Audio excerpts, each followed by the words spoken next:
Olá pessoal, eu sou a professora Ângela e o tema da aula é funções injetora, sobrejetora e bijetora. Funções injetora, funções sobrejetoras e funções bijetoras são algumas propriedades que caracterizam as funções, uma função de um conjunto A para um conjunto B, ou seja, a função de A em B.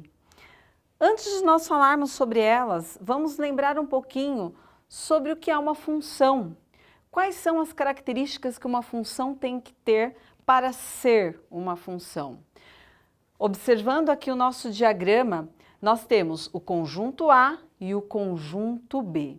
Observem que do conjunto A para o conjunto B não sobra elementos em A. Só sai uma flecha de cada elemento de A.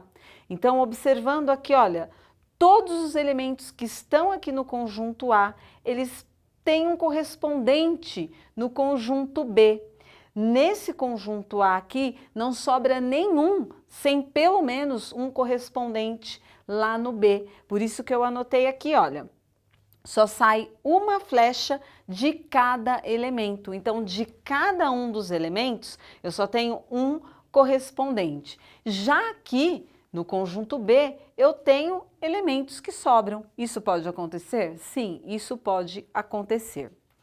Agora, quando nós temos uma função injetora, quando que eu posso falar que ela é injetora? Quando ela tem as seguintes características. Ela é função, ou seja, ela tem que ter estas características, ela tem que obedecer isso daqui.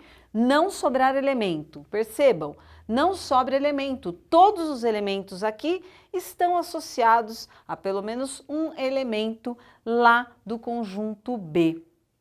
Além disso, olha, no conjunto B, quem leva a flechada, ou seja, quando eu associo um elemento aqui do conjunto A lá no conjunto B, esse elemento que foi associado, olha, ele só é associado uma única vez. Então, essas são características de uma função injetora. Já uma função sobrejetora, quais são as características? Primeiro, ela tem que ser uma função. Para ela ser uma função, ela tem que o quê? Obedecer às características de uma função. Ou seja, no conjunto A não sobra elemento. Além disso, só sai uma flecha de cada elemento de A. E também, olha, não sobra elemento em B. Então, além de todos os elementos aqui estarem associados ao conjunto B, aqui no B não pode sobrar elemento.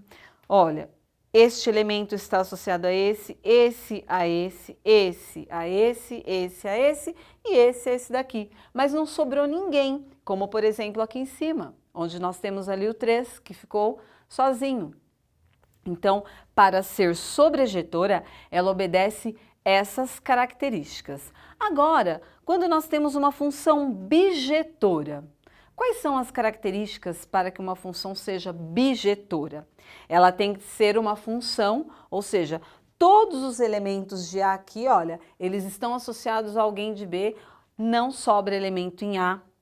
Só sai uma flecha de cada elemento de A para os elementos de B, porém ela tem que ser injetora e sobrejetora ao mesmo tempo. Então, além de não sobrar elemento em A, porque é uma função, só sai uma flecha de cada elemento, olha, não sobrou nenhum, só sai uma flecha de cada elemento, e ela tem que ser sobrejetora e ao mesmo tempo injetora. A injetora, qual é a característica diferente aqui da função? No conjunto B, quem leva a flechada leva uma única vez. E já na nossa sobrejetora, não sobra elemento em B. Então, percebam que não sobrou elemento em B também. Então, essas são as características que irão formar uma função bijetora. Resumindo, funções injetora, sobrejetora e bijetora são aí características que nós podemos definir e identificar como propriedade de uma função f de A em B. E esta foi a nossa aula. Espero que vocês tenham aprendido e gostado. Muito obrigada e até mais!